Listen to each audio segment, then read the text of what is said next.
Buongiorno ragazzi, amici, chiunque voi siate, studenti, appassionati, curiosi, benvenuti alla terza videolezione sulla filosofia di Friedrich Nietzsche. Dopo esserci occupato di vita, di opere, delle opere di Nietzsche, vita e opere in Nietzsche nella prima videolezione, abbiamo parlato nella seconda videolezione della nascita della tragedia però abbiamo già parlato, abbiamo anche accennato di tanti altri temi che verranno ripresi nelle nostre video lezioni successive.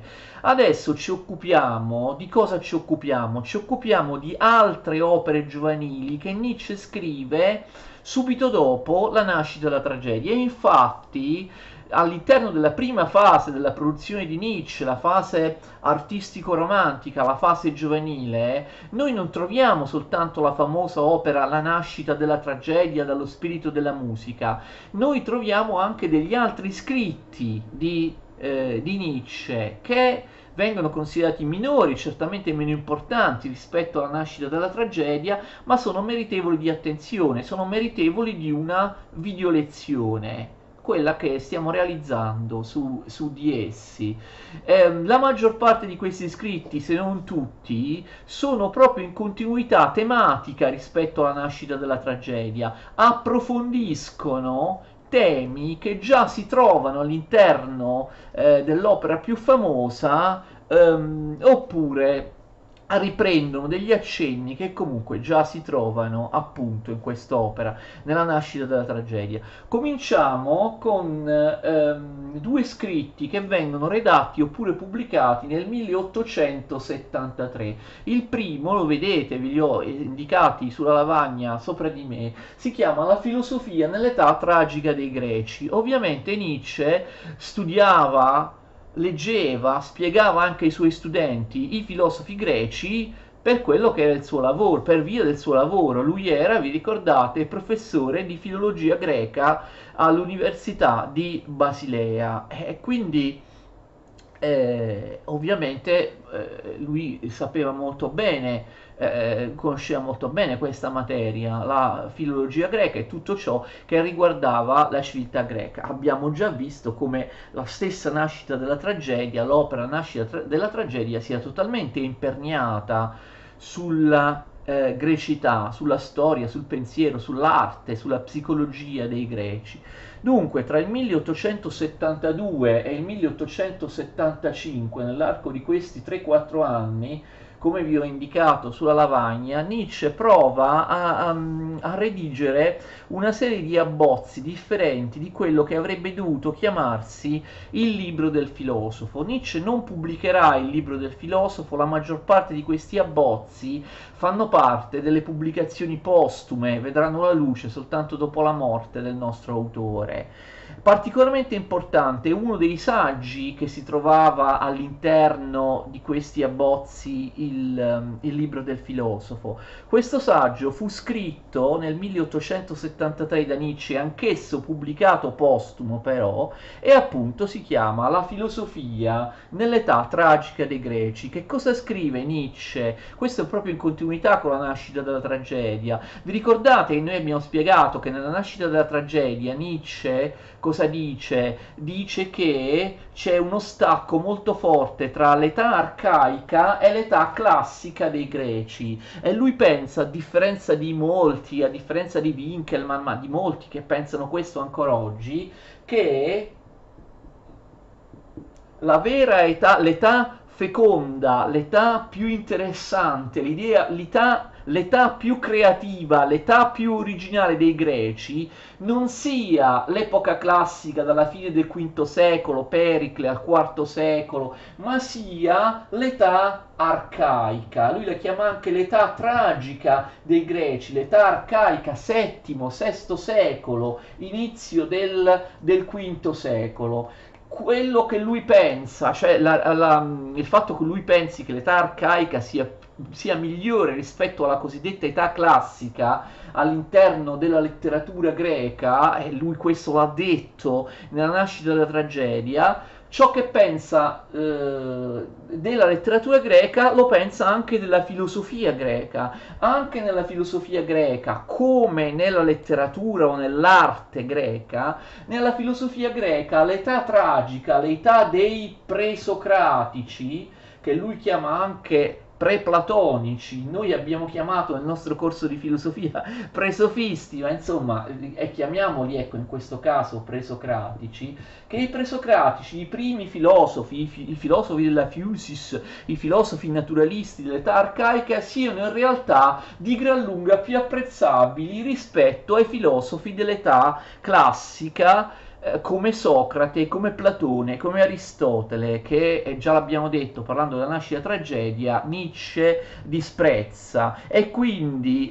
come in letteratura, anche in filosofia, per lui è la stessa cosa. L'età arcaica, quella dei presocratici, dei filosofi della Fusis, dei filosofi naturalisti, è fortemente distaccata da un punto di vista tematico rispetto all'epoca classica successiva. Vi è una spaccatura, vi è una cesura molto molto forte. La comprensione tragica del mondo, la comprensione del Dionisiaco, l'età tragica dei greci, riguarda appunto questi primi filosofi presocratici, l'età arcaica, mentre invece con Socrate, Platone e Aristotele la filosofia si sarebbe insterilita, avrebbe perso la propria genialità creativa. È nella filosofia tragica delle origini dell'età arcaica che si manifesta quello che Nietzsche apprezza, il pessimismo eroico del pensiero tragico dei greci. Poi, arrivati Socrate, Platone, Aristotele, ma basta vedere Socrate, a questo eroismo tragico, a questo pensiero dionisiaco si sostituì purtroppo l'ottimismo della ragione, l'ottimismo consolatorio, tranquillizzante delle morali e delle metafisiche da Socrate in poi, e quindi si perde quell'intuizione visionaria e artistica dei filosofi della Fusis. Quindi Nietzsche esalta i primi filosofi, i filosofi della Fusis, vede in loro dei grandi uomini, degli anticipatori, dei superuomini, personalità eccezionali che mettevano in luce una filosofia istintiva, tragica, eroica. Pensate, Nietzsche sosteneva persino dal loro modo di vivere, dal loro modo di vestire, dai loro gesti. D'accordo, cioè proprio dal loro carattere, si vedeva dal loro carattere, dal loro modo di vivere. Erano dei sapienti creativi che riuscivano, sostiene Nietzsche, a imporre loro i valori, a non recepire valori ottimistici e consolatori da presunte entità esterne alla natura, alla Fusis. I filosofi presocratici vedevano la natura, la realtà in maniera corretta, in maniera veritiera, soprattutto in Eraclito. Per i temi che Eraclito tratta, Nietzsche in Eraclito vede proprio un suo anticipatore, un anticipatore della sua filosofia. Eraclito interpretato come colui che dà il primato del divenire sull'essere, l'Eraclito del Pantarei, del tutto scorre, del tempo che trasforma tutto, del fatto che tutte le cose si trasformano in qualcosa d'altro, dal fatto che, dice Eraclito, nulla è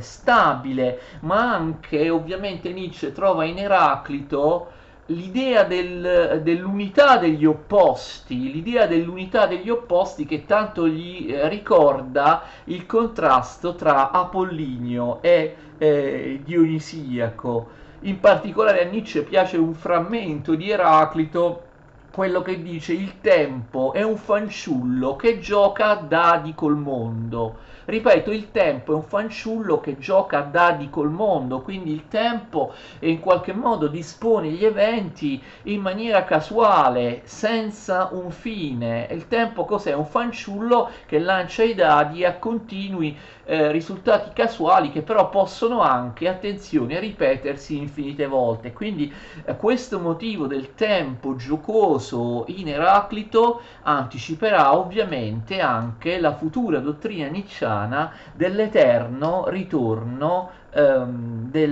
dell'uguale. Poi Nietzsche scrive appunto un'altra opera, sempre nel 1873, la vedete lì, scusate, su verità e menzogna, il secondo scritto di cui ci occupiamo, su verità e menzogna nel senso extramorale, anzi in realtà sembrerebbe dalle traduzioni italiane che questo trattino non ci sia, quindi scusate se ho sbagliato a scrivere, su verità e menzogna in senso extramorale. Che cosa dice in quest'opera Nietzsche? Anch'essa fu scritta nel 1873, ma anch'essa fu pubblicata soltanto postuma, dopo la dipartita di Nietzsche. Nietzsche qui critica la scienza presunta oggettiva, la scienza presunta obiettiva e in particolare la visione scientifica positivistica della sua epoca. Qui anticipa alcuni temi di critica alla scienza e alla cultura scientifica che poi si affermeranno nel secolo successivo,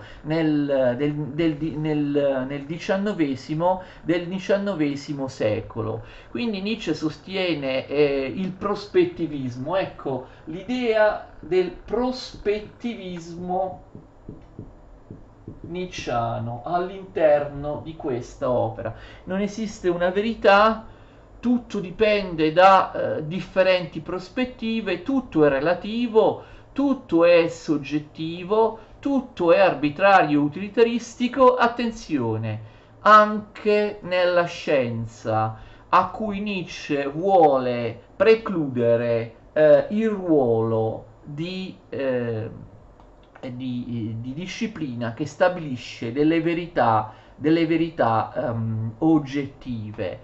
La scienza, la verità non è oggettiva perché essa, attenzione, viene sempre espressa da un medium che è il linguaggio. Noi per esprimere qualunque opinione che pensiamo sia vera, ci esprimiamo attraverso il linguaggio e il linguaggio non ha alcuna oggettività. Il linguaggio, dice Nietzsche, è una convenzione, il linguaggio è arbitrario, il linguaggio non rappresenta assolutamente la natura, la verità delle cose. Il linguaggio è un sistema libero di metafore,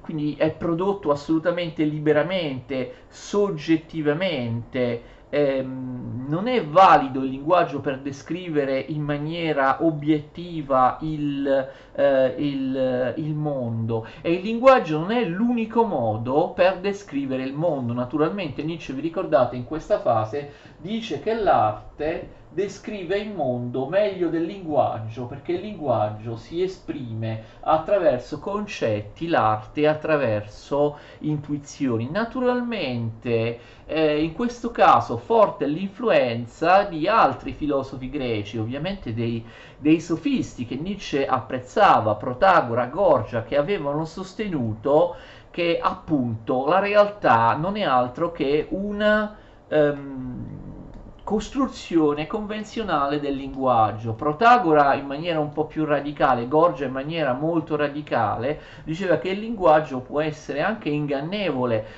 L'abile sofista può produrre nell'interlocutore un effetto di verità, costruire per l'interlocutore una verità, non dico falsa, non dico fittizia, ma una verità che non si può dimostrare né falsa né come falsa né come vera, e quindi la verità, ogni verità corrisponde alle diverse interpretazioni del mondo. Ognuno ha una verità perché ognuno ha una determinata opinione, ognuno ha una determinata concezione del mondo. Però attenzione, le differenti opinioni, le differenti concezioni, le differenti visioni, le differenti prospettive con cui vediamo il mondo, da cosa derivano? Dal prevalere o meno di una forza. Ecco, qui Nietzsche anticipa già quello che dirà nelle opere successive. La verità che noi vediamo può essere diversa gli uni nei confronti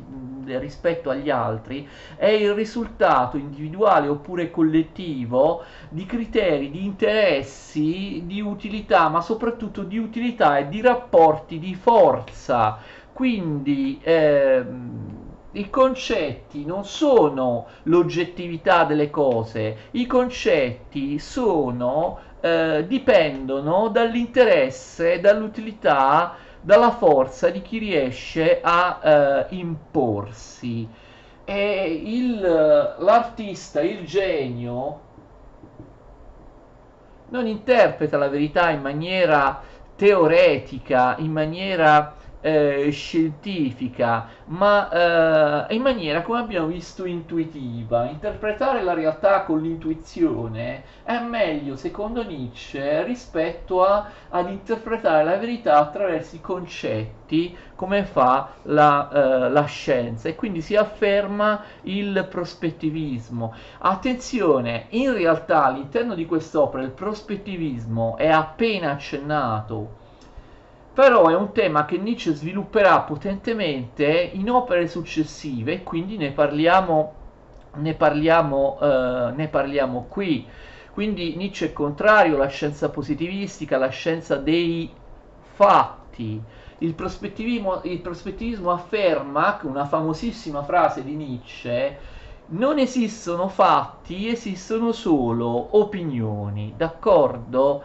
Non ci sono fatti, scusate, non ci sono fatti, bensì soltanto interpretazioni. Scusate, questa è la famosa frase di Nietzsche. Non ci sono fatti, bensì soltanto interpretazioni. Questa, diciamo, è la formula in cui di solito si condensa il prospettivismo nietzschiano. Non esiste né la verità né la falsità, ma solo differenti prospettive in ordine alla realtà. Tutte le verità prodotte si equivalgono, non esiste alcun criterio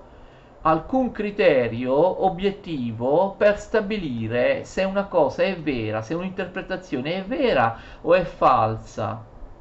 E quindi il mondo è mutevole, il mondo soggiace ai giochi linguistici del prospettivismo, e spesso una prospettiva si impone rispetto all'altra perché qualcuno si impone con la forza attraverso casuali scontri di forze, perché la natura, come vedremo anche in opere successive, secondo Nietzsche funziona in questo modo. Non esiste quindi una verità oggettiva al di fuori di tanti punti di vista. Anche conoscere non significa conoscere in maniera oggettiva, significa sempre valutare. Ecco, conoscere è valutare. E ogni conoscenza può essere valida dal punto di vista di ognuno. Ognuno pensa che una cosa sia vera, a differenza dell'altro che pensa che sia vera un'altra cosa, in base ai valori. Ma da cosa vengono i valori? I valori vengono dall'utilità per la vita, dalla necessità di autoconservare oppure di affermare oppure di espandere la propria vita, la propria volontà, la propria potenza. Quindi attenzione, noi siamo condizionati a vedere le cose in un modo o nell'altro a seconda dei nostri valori, ma i valori non vengono dall'esterno, non sono oggettivi, non sono di origine divina, metafisico eterna. I valori sono solo un prodotto della nostra potenza, di quello che ci è utile nella vita. Quindi i valori e la verità che viene fondata dai valori di ciascuno, alla fin fine non è altro che un fondamento pragmatico e utilitaristico della verità. Vedremo che Nietzsche poi esprimerà molti di questi concetti più ampiamente nelle opere successive, in particolare quelle opere della seconda fase di cui ci occuperemo a partire dalla prossima lezione, le opere della fase illuministica. In questo modo, in questo scritto su verità e menzogna in senso extramorale, in questo scritto Nietzsche arriva anche a definire in maniera diversa rispetto alla tradizione filosofica i concetti di soggetto e di coscienza. Attenzione, anche queste sono tematiche che Nietzsche approfondirà in opere successive, però noi ci accontentiamo, ecco, di dirlo qui. Soggetto e coscienza, Nietzsche, ma questo lo vedremo, non considera il soggetto, la coscienza, la psiche, l'intelletto qualcosa di immateriale e immortale e di separato dal corpo, anche se Nietzsche non è neppure un riduzionista, per cui la coscienza non è per lui semplicemente una produzione, un epifenomeno secondario di un meccanismo corporeo. Però è senz'altro vero che Nietzsche pensa che il fisico e il morale siano la stessa cosa, che il corpo e l'anima, il corpo e la coscienza siano la stessa cosa. Quando si parla di io, di soggetto, di coscienza, si parla anche della base corporea che corrisponde a io, soggetto e coscienza, e quindi anche il soggetto e la coscienza sono posizioni prospettivistiche. Non esiste un soggetto universale o un io universale, come dicevano Kant, ma aveva detto anche Hegel. E quindi l'io è superficiale, è istintuale, è istintiva. Nietzsche critica, si contrappone riprendendo quello che già dicevano in parte Spinoza o Leibniz, si contrappone al fatto che nella tradizione l'io e la coscienza fossero considerati qualcosa di chiaro, qualcosa di intelligibile, qualcosa di trasparente. Per Nietzsche il soggetto non è un io autocosciente, ben presente a se stesso, trasparente, come vuole sia la tradizione razionalistica di Cartesio, ma in fondo anche la tradizione idealistica di un Hegel. L'io è qualcosa di conflittuale, l'io è la sede di uno scontro di forze, di uno scontro di forze attive, istintuali. L'io autocosciente, la ragione è soltanto una piccola parte di fronte a qualcosa di magmatico, di istintivo. Queste idee naturalmente influenzeranno anche Freud, l'inconscio, ma erano state anticipate già per esempio da un pensatore come Leibniz, che sicuramente in questo caso influenza Nietzsche. E Nietzsche dice che ogni rappresentazione prospettica, soggettiva, relativistica del nostro io, della nostra coscienza, dipende, come diceva Spinoza ma anche Leibniz, da un conatus oppure da un appetitus. Quindi sempre, come vi ho detto prima, da condizioni soggettive e autoconservative della vita umana, se non condizioni che cercano anche di espandere la vita umana con una propria potenza, e quindi abbiamo un conatus, un appetitus, un tentativo del soggetto in qualche modo di appropriarsi dell'oggetto. E attenzione, questo tentativo, questa azione psichica dell'io, del soggetto, della coscienza, spesso appunto non è veramente cosciente. Questo appetitus, questo conatus non è la conoscenza di cui parla per esempio Cartesio. Fa sì che noi possiamo avere una rappresentazione nella nostra coscienza, o una rappresentazione, scusate, una rappresentazione che non è cosciente, che non è autocosciente. Questo è così perché è anche radicato proprio nella biologia, nel modo stesso biologico in cui si costituisce il nostro soggetto, la nostra coscienza. Quindi il soggetto, la coscienza, l'io non sono necessariamente razionali, autotrasparenti, spesso sono inconsce, spesso neppure si accompagnano a una rappresentazione che è presente alla coscienza. Tutto resta all'interno di un fondo istintuale, di un fondo caotico, di un fondo non propriamente razionale. Quindi una visione, vedete, meno tranquillizzante, sicuramente più inquietante di cosa sia il soggetto, di cosa sia la coscienza rispetto a quello che pensavano molte filosofie ottimistiche, anche epistemologicamente ottimistiche del passato. Adesso ci occupiamo di altre 4 opere che Nietzsche scrive proprio in questo periodo, e sono le 4 considerazioni inattuali.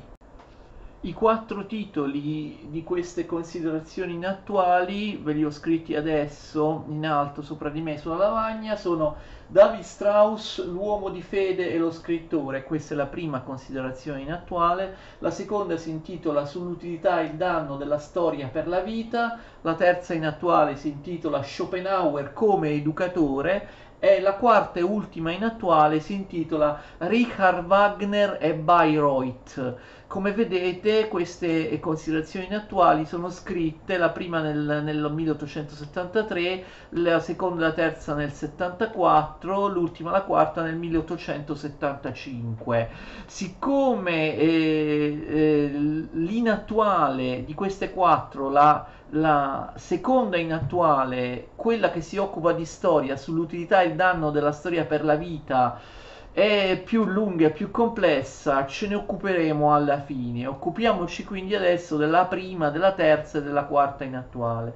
La prima, come abbiamo visto, si chiama David Strauss, l'uomo di fede e lo scrittore. Molti interpreti minimizzano, sottovalutano l'importanza di questo scritto nietzschiano, perché sembrerebbe essere uno scritto di occasione, ovvero Nietzsche viene incaricato dal suo amico Wagner di scrivere una invettiva contro appunto David Strauss. Vi ricordate David Strauss chi è? Ne abbiamo parlato nella lezione dedicata alla sinistra hegeliana all'interno della nostra playlist che si intitola Marx. David Strauss aveva scritto un libro di grandissimo successo molti anni prima che Nietzsche lo criticasse, Vita di Gesù, ne abbiamo parlato, propone un'interpretazione metaforica, un'interpretazione demitizzante degli eventi della vita di Gesù, non considerandoli più come soprannaturali, ma come aventi un significato prettamente umano. Questo a Nietzsche piacque, infatti quando Nietzsche era giovane, negli anni di università, uno degli scritti proprio che lui lesse, che maggiormente lo colpì, fu proprio la vita di Gesù.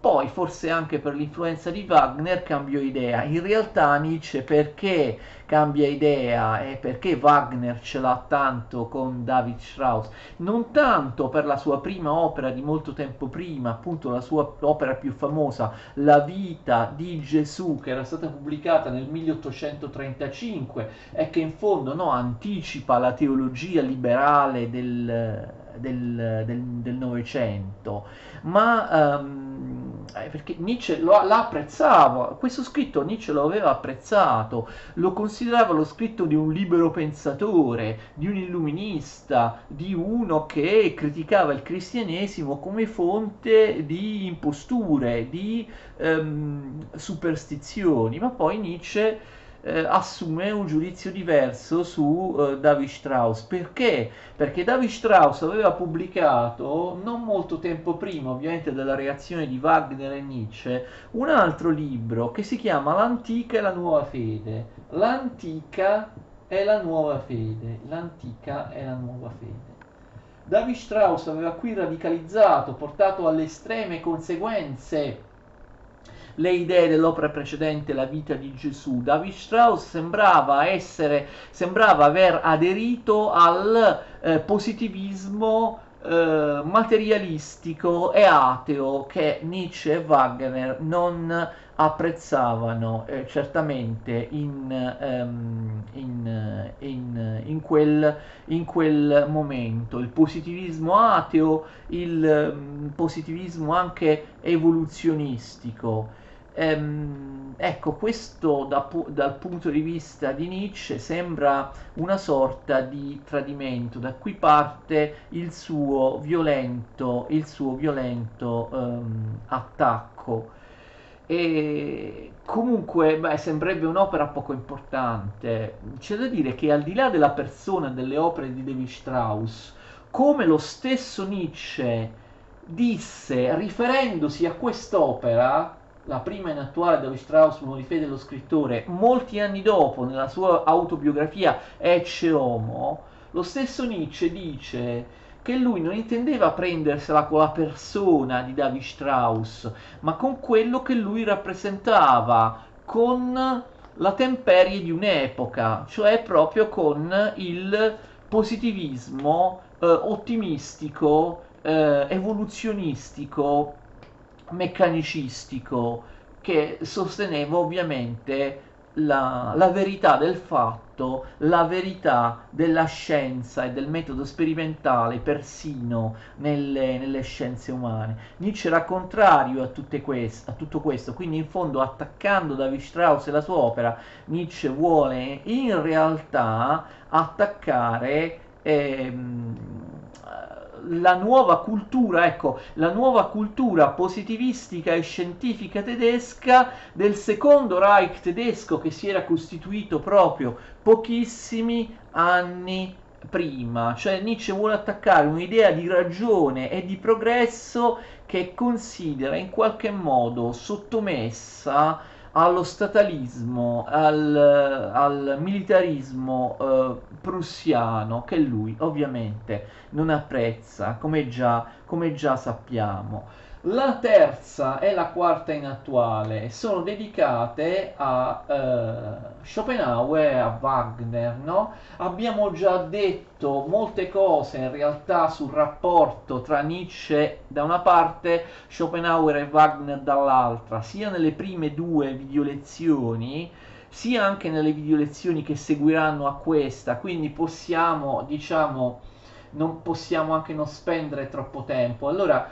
la terza in attuale, ogni in attuale in realtà, attenzione, ha come titolo preciso il titolo con la parola inattuale prima di quello che vi ho scritto. Per esempio, la terza inattuale si intitola esattamente inattuale, virgola, Schopenhauer come educatore. La quarta inattuale si intitola precisamente inattuale, virgola, Richard Wagner e Bayreuth. Bayreuth, lo sapete, è il sito dove Wagner aveva costruito il suo teatro personale, il teatro che unico al mondo era stato edificato apposta per poter far risuonare meglio, per poter rappresentare in maniera precisa e nella maniera più conveniente le sue opere.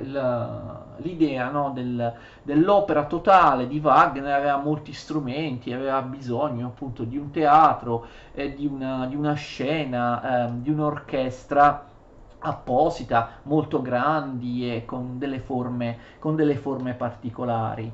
E qui vi abbiamo già detto che Schopenhauer e Wagner sono i miti giovanili di Nietzsche. Nietzsche pensa, poi si pentirà di questo, ricordate che romperà l'amicizia con Wagner in maniera netta, in maniera improvvisa, pensa, magari si illude ancora che si tratti alla sua epoca di far tornare in vita il Dionisiaco dell'età tragica dei Greci, che era stato occultato dalla società occidentale decadente, diventata teoretica, ipocrita, ottimista, tranquillizzante, razionale e cristiana. L'età tragica dei Greci era stata occultata, lo spirito tragico dei Greci, da più di 2000 anni. L'illusione di Nietzsche è che dovesse riattivarsi in futuro, dovesse avvenire in futuro una educazione dionisiaca del mondo, il ritorno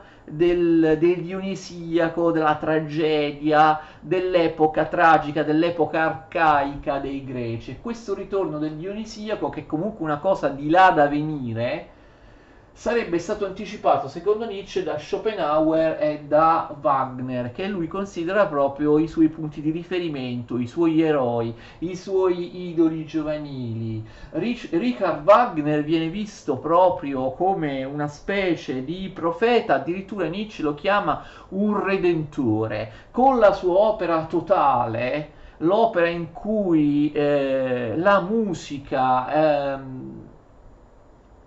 le parole, il canto, i concetti si fondono in una cosa sola. Nietzsche avrebbe rievocato in qualche modo il Dionisiaco, un'opera musicale totale in cui l'arte, in cui l'istinto prorompe in maniera irrazionale, l'istinto schiaccia, sopravanza il concetto, la razionalità. Schopenhauer viene esaltato da Nietzsche come un filosofo anticonformista. Schopenhauer, abbiamo già detto, aveva molte cose in comune nel suo pensiero con il pensiero di Nietzsche. Per Nietzsche Schopenhauer è un filosofo anticonformista che osa andare contro le mode filosofiche del suo tempo, osa anche criticare quasi tutte le filosofie del passato e criticarle in quanto ingiustamente ottimistiche, finalistiche, tranquillizzanti. Schopenhauer, esattamente come Nietzsche, aveva posto alla base della realtà qualcosa di irrazionale, qualcosa di inquietante, un fondo istintuale, un fondo irrazionale. Schopenhauer, come Nietzsche, aveva visto nella natura e nell'uomo qualcosa che non erano destinati ad un'eternità, ad una forma fissa o a ricevere la propria conoscenza o la propria morale da qualcosa di eterno, da qualcosa di nobile, fosse questo un Dio oppure qualche essenza trascendente, oppure anche una razionalità ottimistica insita nella storia, come diceva Hegel. Quindi Nietzsche trova in Schopenhauer molte affinità con il suo proprio pensiero. Schopenhauer è ostile ai sistemi ottimistici, finalistici, onnicomprensivi dell'Ottocento che pensano di conoscere tutto, mentre invece Schopenhauer diceva noi siamo appena sulla soglia di della coscienza e non possiamo conoscere completamente la realtà. Abbiamo già visto però che Nietzsche criticava in parte Schopenhauer nell'esito che Schopenhauer dava a questa comprensione della realtà. Infatti, secondo Schopenhauer, vi ricordate, l'essere umano poteva liberarsi dalla sofferenza, dalla crudeltà della natura non desiderando, non vivendo, scegliendo la non vita, la noluntas, scegliendo la ascesi, la distruzione di tutti i bisogni e i desideri. Invece Nietzsche diceva se la vita è crudele, io dico sì, la voglio vivere lo stesso, io non dico no alla vita, dico anzi, a differenza di Schopenhauer, sì alla vita. La vita è crudele, io voglio essere ancora più crudele della vita, l'abbiamo già detto, insomma, nella lezione scorsa, ma comunque lo ripetiamo. Quindi comunque sin dall'inizio Nietzsche non era totalmente d'accordo con la filosofia di Schopenhauer.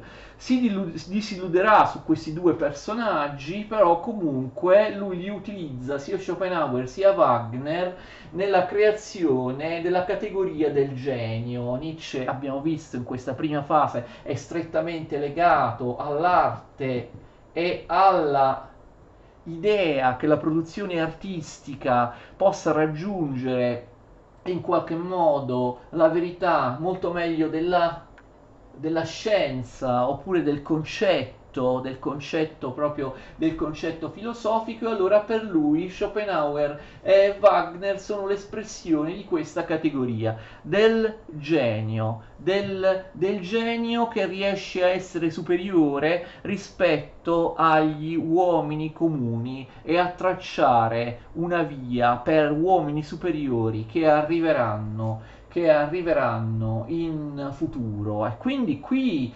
abbiamo l'anticipazione del tema degli Übermensch, del superuomo, anche se qui Nietzsche, come hanno messo in evidenza alcuni interpreti, è ancora ambiguo, perché l'idea del genio, del superuomo per Nietzsche è ancora, almeno in parte, l'idea di qualcosa che va totalmente al di sopra dell'umano, al di là dell'umano, per cogliere una sorta di verità assoluta, di verità cosmica. Invece poi Nietzsche declinerà il superuomo all'interno dell'opera Così parlò Zarathustra in maniera diversa, cioè il superuomo sarà qualcosa, certo, che crea una nuova umanità, che ha un istinto di potenza che gli uomini comuni bassi non hanno, ma il superuomo è totalmente radicato nella carne, nel sangue, nella corporeità dell'essere umano, dell'antropologia umana, e non trova una verità assoluta, si accontenta di vivere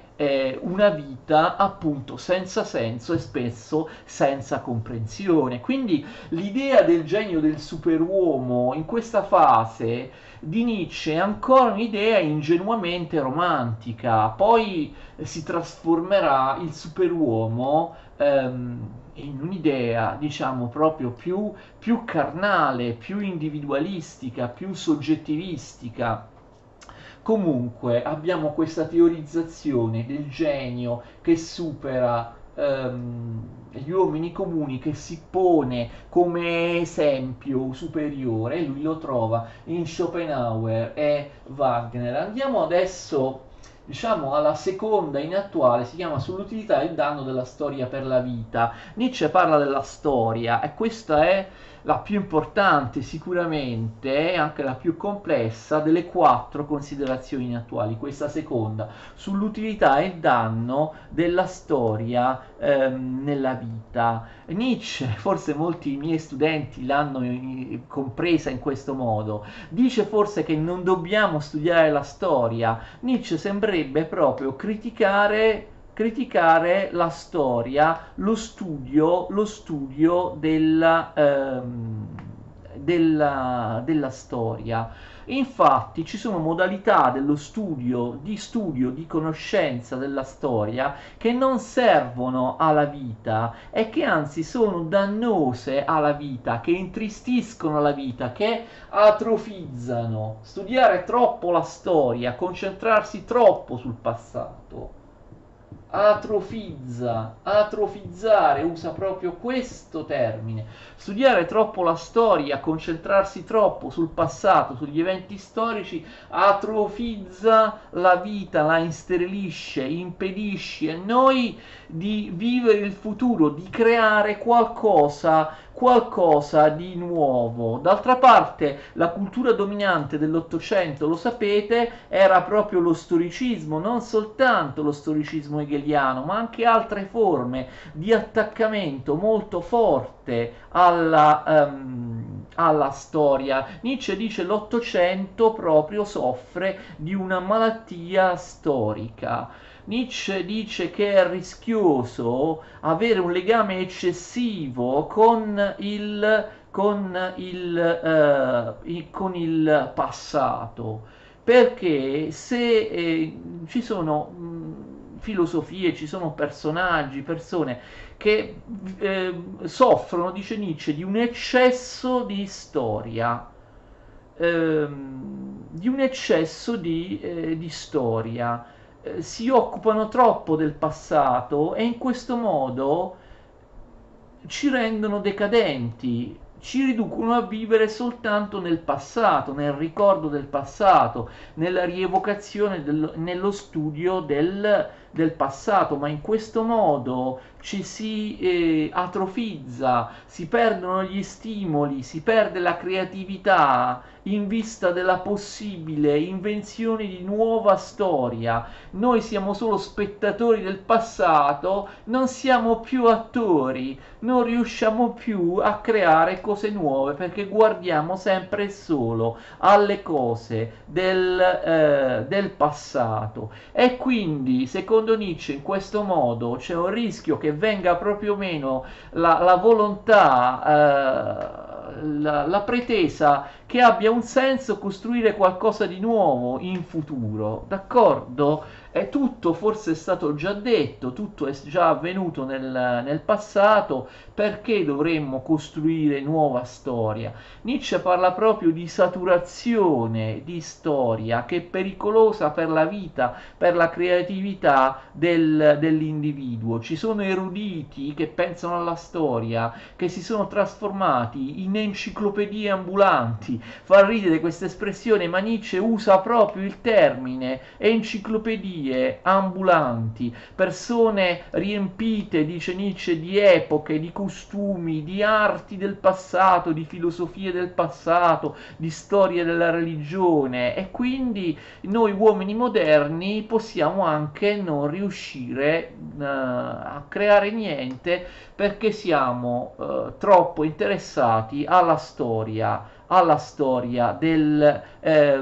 del passato, e quindi cerchiamo solo di imitare la storia del passato. Rischiamo di arrivare ad una cultura solamente riproduttiva, non più creativa, e questo è un segno, secondo Nietzsche, della decadenza dell'uomo occidentale, della società occidentale. L'uomo occidentale è ridotto a spettatore, non in grado di produrre altri eventi, proprio perché si focalizza eccessivamente sulla coscienza, sulla conoscenza storica degli eventi del passato.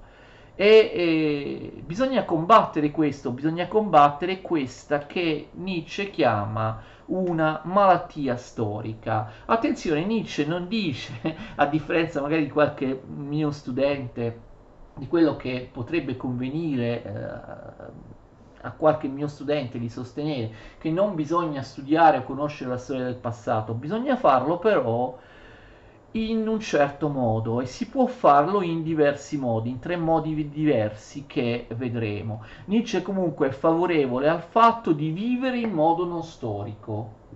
Vivere in modo non storico, vivere in modo oblioso, vivere in modo da dimenticare il passato, saper imparare a dimenticare il passato e quindi dimenticare il passato può in qualche modo combattere la decadenza della società occidentale, orientandola verso qualcosa di creativo. Anche qui viene fuori la teoria dell'arte, dell'intuizione. Nietzsche è a favore del fatto di agire e di vivere in modo non storico, in modo quindi creativo nel senso di istintuale, non diretto dalla ragione. Tuttavia Nietzsche non dice che non dobbiamo studiare e conoscere la storia, dice che la storia si può studiare e conoscere però in un certo modo, senza fossilizzarsi nel passato. La storia va studiata e conosciuta purché sia al servizio della vita e quindi sembrerebbe che Nietzsche preferisca l'atteggiamento di rapporto con la storia che lui chiama storiografia monumentale. Lui distingue tre tipi di storiografia, intesa non solo come studio, ma come proprio rapporto con la storia, rapporto psicologico anche con la storia. Scusate, grafia. La prima è la storiografia monumentale, la seconda è la storiografia antiquaria che Nietzsche critica fortemente e la terza è la storiografia critica, quindi la storiografia monumentale, la storiografia antiquaria e poi il terzo tipo di storiografia, la storiografia critica. Partiamo dal secondo tipo di storiografia, quella che Nietzsche ha criticato nel modo in cui più o meno vi ho detto finora, la storiografia antiquaria. La storiografia antiquaria appartiene ad una specie, a quegli studiosi che sono dei conservatori, anche nel senso buono, perché che cosa vogliono fare? Vogliono conservare il passato per trasferirlo al futuro, documentare tutto ciò che è avvenuto nel passato per darne notizia, per salvarlo, per salvaguardarlo, per darne notizia, per farlo arrivare alle generazioni future. Questo può essere una cosa nobile, però spesso questi della storiografia antiquaria, come abbiamo visto, si fossilizzano nel passato, lo venerano e iniziano a pensare o insegnarci che tutto ciò che doveva essere è già avvenuto, tutti gli avvenimenti significativi sono già avvenuti e quindi non possiamo aspettarci granché dal futuro. Nietzsche ovviamente critica questa storiografia antiquaria, sembra preferire, attenzione, da una parte la storiografia monumentale, dall'altra la storiografia critica. Che cos'è la storiografia? La storiografia monumentale. La storiografia monumentale è l'atteggiamento di chi studia la storia, però è anche attivo nel presente e vuole creare un futuro, si proietta nel futuro, quindi si serve della storia per poter fare qualcosa di buono in futuro imitando la storia. La storiografia monumentale appunto ci presenta quei casi particolari di eroismo, di vittoria, di creazione nel passato e ci convince che siccome sono esistiti nel passato grandi battaglie, individui potenti, grandi vittorie, grandi maestri, siccome sono esistiti nel passato, potranno esistere anche nel futuro. Quindi la storiografia monumentale in qualche modo incoraggia attraverso la storia a produrre cose, a produrre eventi altrettanto grandi e nobili di quelli che noi troviamo nel passato e dovrebbero esserci di esempio, dovrebbero esserci in qualche modo di stimolo, proprio non per un interesse materiale, ma per la gloria, ricreare la grandezza della storia passata. Tuttavia, Nietzsche sembra favorevole a questo approccio con la storia, però ne sottolinea anche i limiti, i rischi. Il rischio della storiografia monumentale è quello di falsificare il passato per mitizzarlo, rendere falso il passato per mitizzarlo e quindi spingere, come dire, a delle azioni eccessive. Chi è inebriato delle grandi battaglie, delle grandi azioni del passato potrà in maniera rischiosa, attenzione, comportarsi con un coraggio eccessivo, cioè con una temerarietà o con un vero e proprio fanatismo. Allora voi direte, ma Nietzsche è a favore della terza e ultima storiografia, la storiografia critica. La storiografia critica anche piace abbastanza a Nietzsche, ma ha delle precisazioni, dei limiti. Secondo lui anche la storiografia critica ha dei limiti opposti a quelli della storia monumentale.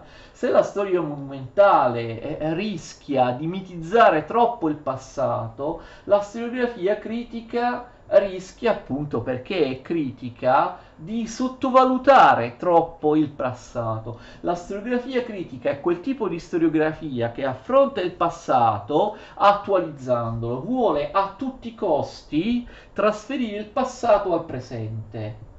Cioè, secondo la storiografia critica, la storia del passato è utile soltanto quando la si attualizza, soltanto quando si prende dal passato ciò che è buono, ciò che è utile per il nostro presente. In questo modo c'è un altro pericolo, ovviamente il pericolo proprio tipico della storiografia, della storiografia critica.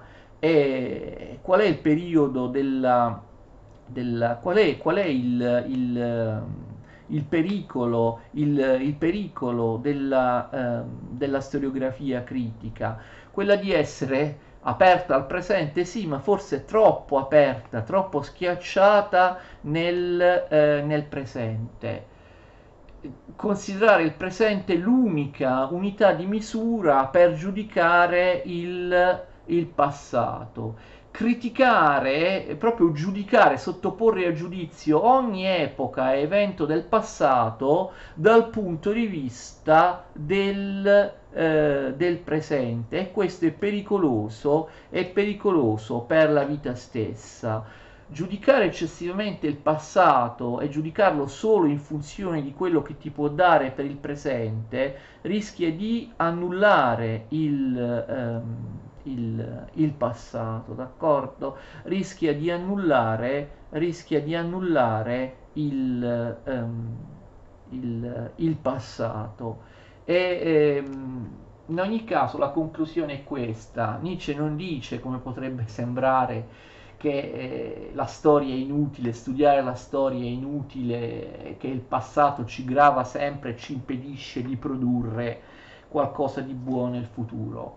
Bisogna conoscere e saper utilizzare la storia, però bisogna conoscere e utilizzare la storia in un certo modo, con certi metodi, con certe precauzioni. Bisogna studiare la storia in modo che la storia possa esserci di stimolo e di utilità per il futuro, senza fossilizzarsi in essa, senza venerarla come se noi vivessimo nel passato, ma neanche annullandola totalmente in funzione del presente, oppure giudicandola in funzione del presente E forse Nietzsche direbbe, appunto, se fosse vivo, direbbe come sta accadendo forse ora negli anni del politicamente corretto e della cancel culture. Si dice cancel culture. Va bene, abbiamo finito di parlare di queste opere, vedete, apparentemente minori rispetto alla nascita della tragedia, della prima fase, la fase giovanile della filosofia di Nietzsche, che invece sono opere estremamente interessanti che o portano alle estreme conseguenze, sviluppano maggiormente, ancor più quello che Nietzsche ha detto nella nascita della tragedia, oppure comunque prendendo spunto dalla nascita della tragedia sono scritti che anticipano, che presentano in nuce molti temi che Nietzsche svilupperà nelle sue opere successive.